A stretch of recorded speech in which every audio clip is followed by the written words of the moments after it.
Et bonjour à toutes et à tous, bienvenue sur la collection Metal pour une petite vidéo news. Aujourd'hui on va parler de Helloween. Donc Helloween, c'est un groupe que j'en ai volontairement pas trop parlé encore sur cette chaîne, parce que c'est un groupe que j'adore énormément et voilà, je pense que j'aimerais bien faire du contenu sur ce groupe. Une fois que je me serai un petit peu amélioré au niveau, on va dire, de mon montage, de ma diction et tout, je prépare du contenu là-dessus. Mais là, c'était difficile un petit peu de pas réagir à cette nouvelle parce que c'est à la fois content parce qu'ils sortent des nouvelles choses, mais à la fois un peu une déception. Je vais essayer d'expliquer pourquoi. Donc cette vidéo, elle fait un petit peu écho à la vidéo que j'avais faite sur Avantasia où je réagissais à l'annonce de leur nouvel album.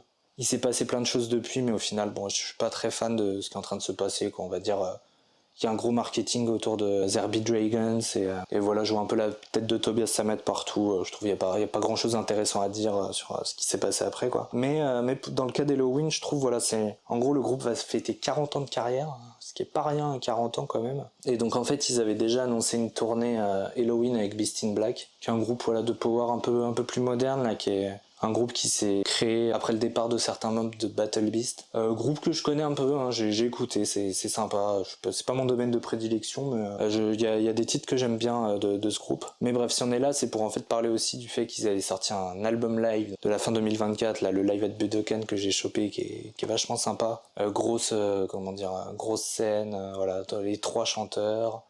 3 guitaristes, il y en a qui jouent sur tel morceau, après il y en a un qui va se reposer, l'autre il arrive. Enfin bref, c'est assez intéressant d'un point de vue scénique ce qu'ils font, mais je pense que c'est un peu dans l'air du temps aussi. Et donc en fait là je suis un peu déçu parce que j'attends un nouvel album cette année et là ils sortent une compilation pour leurs 40 ans. Alors donc déjà c'est très peu de temps après la sortie de l'album live, et donc ça me fait douter du fait qu'ils vont sortir un album cette année au final, parce que s'ils sortent une compilation cette année, ils vont peut-être pas sortir de choses après. J'ai aussi des réserves sur le fait que le groupe est vraiment participé à l'élaboration de cette compilation. Je veux dire, là, bon, la pochette, c'est une espèce de bague avec le rubis en forme de citrouille, un set pour évoquer les Seven Keys et tout. Ce qui m'intéresse vachement là-dedans, c'est quand même, il y a une espèce de livret là où il y a une sorte de poster avec toutes les pochettes des albums. Donc ça m'intéresse parce que, bah là, je vois Chameleon, mais alors j'arrive pas à voir, ils l'ont pas sorti encore en complet. Je sais pas s'ils ont mis la pochette de Pink Bubbles Go Ape, mais je pense qu'ils auraient dû la mettre en énorme au milieu pour bien assumer.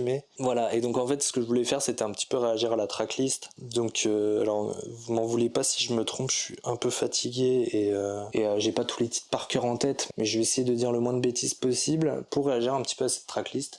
Déjà une compilation pour moi, est-ce que c'est utile quand on est collectionneur complétiste? Bah non, parce que en fait si vous avez tous les albums, une compilation ça sert à rien. À moins qu'on mette des morceaux un peu spéciaux, à moins qu'on mette des morceaux qui soient compliqués de trouver, à moins qu'on mette des morceaux inédits, à moins qu'on mette des versions live qui ne sont jamais sorties. Ok. À ce moment-là, on peut parler. Là, j'ai pas l'impression que ce soit le cas, sauf pour une exception, on va voir ça. Donc déjà, c'est un Digipack à 3 CD avec donc un prix de 22€. Et sinon, il y a une version 5 vinyle avec un prix de 120, 150€, un truc comme ça. Ouais, bon, déjà, faut mettre le prix. Je sais pas s'il y a une différence de playlist, enfin de choix des morceaux entre les deux. J'ai pas fait gaffe spécialement, je m'en fiche un peu en soi. Bon, après, s'il y en a plus dans le vinyle ou quoi, pourquoi pas, hein, mais bon. Voilà, bref, moi je comprends pas l'intérêt de sortir une compilation ou un album ou un truc où il y aurait un morceau en plus sur un autre format ou pas, enfin, bref. Et donc on commence avec une tracklist qui commence avec donc Walls of Jericho, donc l'intro, Ride the Sky, donc direct on rentre dans l'ambiance, Metal Invaders, Victim of Fate, How Many Tears, pourquoi pas, moi j'aime beaucoup Starlight de leur premier album, je l'aurais mis,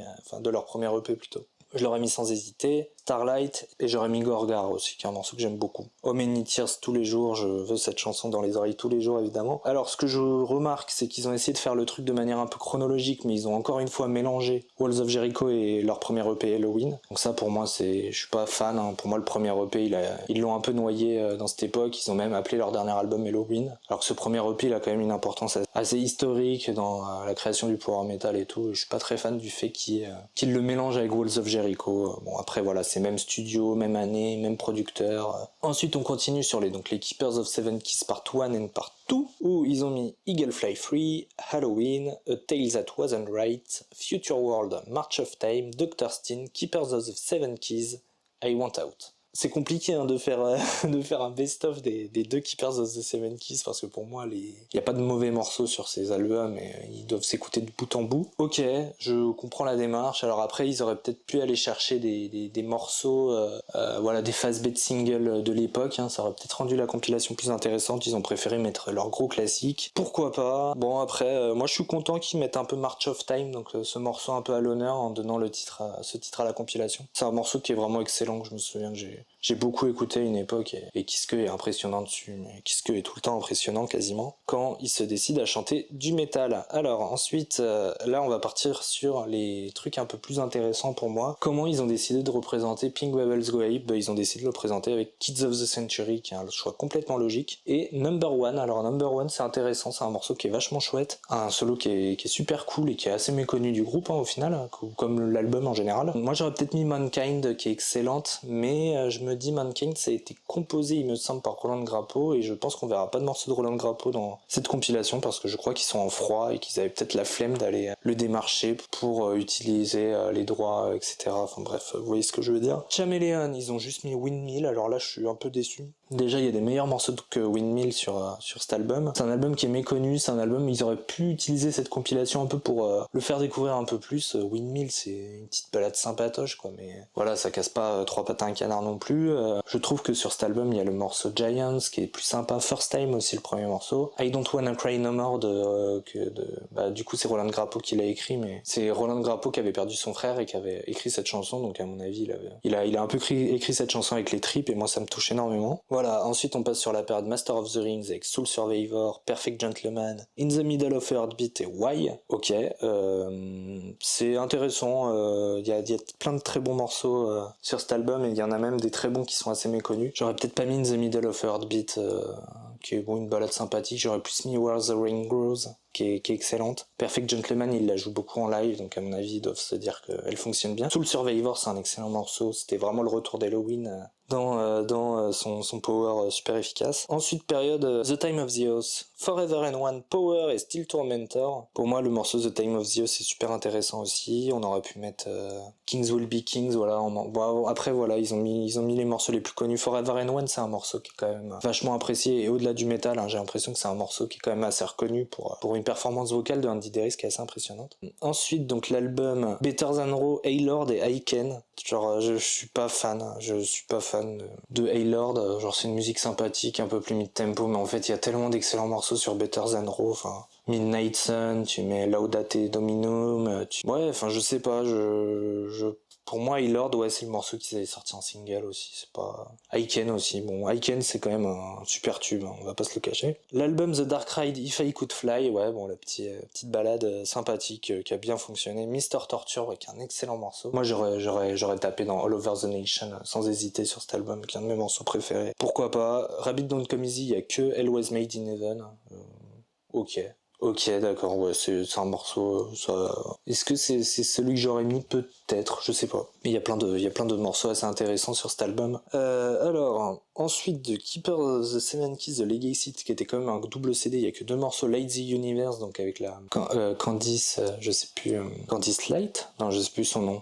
Mais en tout cas, c'est une musicienne qui joue dans Blackmore's Night, et c'est la femme de Richie Blackmore, donc l'ancien guitariste de Deep Purple, Rainbow et tout. Voilà, j'aime pas présenter quelqu'un en disant c'est la femme d'eux ou c'est le mari d'eux, mais je sais pas trop ce qu'elle a fait cette dame-là, à part ce morceau avec Halloween et Blackmore's Night. Et donc The Invisible Man qui est un super tube, mais après alors là je comprends pas pourquoi il y a pas The King for a Thousand Years, je comprends pas vraiment, peut-être pour des histoires de durée des disques, je sais pas, c'est incompréhensible. C'est un morceau qui est absolument génial. Alors ensuite As Long As I Fall et Kill It de Gambling with the Devil, Why Not, Where the Sinners Go, Are You Metal de Seven Sinners, ouais, encore une fois, après c'est les classiques quoi, ils sont pas allés chercher des morceaux un peu pour faire découvrir. Straight Out of Hell, ils ont mis Nabataya, donc je suis pas un gigantesque fan de cette musique. Straight Out of Hell par contre c'est un morceau qui est très sous-estimé et je pense qu'il faut l'écouter absolument. Waiting for the Thunder, voilà, bon bref, plus mid-tempo sympathique. My God Given Right, ils ont fait Heroes et My God Given Right, Why Not.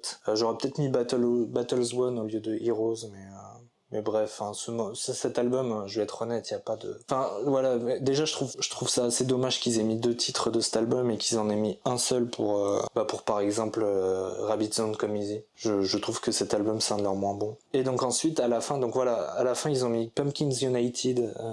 Pumpkins United du coup qui lui se trouve pas en album, donc c'est le seul intérêt, mais c'est un intérêt qui est bien mince, hein, on va pas se le cacher. Après je pense que le format où est sorti ce morceau, ça devait être un 45 tours quoi, donc pour les collectionneurs de CD, c'est peut-être la première fois qu'il apparaît en CD ce morceau, à confirmer. En tout cas il est pas dans les versions bonus de Halloween, de ce que je sache. Et ensuite pour leur dernier album, Best Time, Fear of the Fallen, Skyfall, ok. Bah écoutez, voilà, moi je suis un peu déçu dans le sens où bah, c'est une compilation quoi, c'est 3 CD, 40 ans de carrière, bah ouais, il y a énormément d'albums sur Halloween, il y a énormément de choses différentes et moi j'ai pas spécialement l'impression que le groupe ait participé de près ou de loin à l'élaboration de cette compilation. Peut-être qu'ils ont essayé un peu de se répartir les royalties, quoi, essayer de mettre quelques morceaux de Kiske, de Hansen, Sacha Gertzner, de Michael Wikas, histoire de voilà. Je trouve dommage aussi que bah, voilà qu'il n'y ait pas des morceaux un peu inédits ou alors des fast-beat singles ou alors essayer de creuser un petit peu, aller déterrer des morceaux que les membres aiment bien pour essayer de les faire découvrir aux fans à nouveau. Moi j'ai l'impression honnêtement qu'ils ont regardé Spotify, qu'ils ont regardé les trucs les plus streamés et qu'ils les ont mis dedans quoi. Voilà, je sais pas ce que vous en pensez sur l'intérêt de ce genre de compilation. Forcément pour quelqu'un qui découvre le groupe, qui arrive et qui a ça, bah, c'est un super objet bah, voilà, pour se mettre au groupe. En plus bah, le premier CD c'est plus leur début de carrière, voilà, le deuxième après t'as bon leur période un peu trouble et puis le début avec Andy Deris qui est tonitruant et puis après le troisième où voilà t'as la fin de la période Deris et bah le début de cette nouvelle période là qui est en train de se passer, qui est intéressante. Je trouve que c'est pas super intéressant pour les fans, hein. Je veux dire, 40 ans de carrière du groupe, on attend quand même à quelque chose d'un peu plus original, quoi. C'est dommage, j'ai envie de dire. Et ouais, bah après, je vais pas vous mentir, je suis en train de dire que ça me sert à rien. Évidemment que je vais me la prendre, j'adore ce groupe. Juste, si ce n'est juste pour le petit poster, là où il y aura toutes les pochettes des albums, où je vais me dire, ouais, trop bien, puis dès qu'il y aura un nouvel album, je vais me dire, ah putain, il est pas dessus. Voilà, mon cerveau va fonctionner comme ça. Et puis ouais, bah alors, ils sont prolifiques Halloween en ce moment, ça marche bien leur reformation. J'ai quand même vu que Gamma Ray refaisait des tournées, donc je suis content que le projet Gamma Ray soit pas mort. Je suis content également, voilà, que bah il soit prolifique, voilà, un album live, hein, une compilation. Après voilà, comme j'ai dit, les compilations, je pense que les musiciens interviennent pas spécialement dessus, quoi. Genre, les labels arrivent, leur disent ouais, bah on va vous sortir un truc et vous allez gagner de l'argent. Sans que vous ayez à créer de nouvelles musiques, ils se disent ouais, trop bien. Je trouve, voilà, ils ont pas essayé de réhabiliter certains de leurs super morceaux d'albums un peu décriés comme Rabbit Don't Come Easy ou Chameleon. Ils sont pas foulés, c'est cool qu'ils aient remis en avant le morceau March of Time qui est un super morceau, même si c'est pas un morceau qui est vraiment oublié, hein. C'est un morceau qui est écouté, je trouve, ils le jouent en concert il y a une dizaine d'années, je pense, donc ils l'ont pas oublié ce morceau. Et sinon, bah, je trouve que le prix de la version CD est tout à fait correct, 22 € pour ce genre de compilation à neuf. Voilà, excusez-moi, j'avais plus de batterie, donc j'ai dû recharger vite fait, je vais conclure rapidement. 22 € pour le CD, c'est cool. 150 balles pour du vinyle, bah, pour les fans, pourquoi pas, mais c'est cher, hein. Bon, 5 vinyles, ça fait genre 30 balles le vinyle, un truc comme ça. Et voilà, bah sinon, bah, comme j'ai dit, pas grand intérêt. De l'intérêt pour les die-hard fans qui voudraient l'objet en plus, qui trouvent que la petite pochette est sympa, moi je la trouve sympa sans plus. Et voilà, bah j'espère que ça vous a plu, et puis on se dit à la prochaine pour du nouveau contenu. J'essaierai peut-être de parler un peu plus d'Halloween. J'ai une grosse collection d'Halloween, si vous voulez la voir, n'hésitez pas à me dire. Et on se dit à très bientôt. Allez, ciao.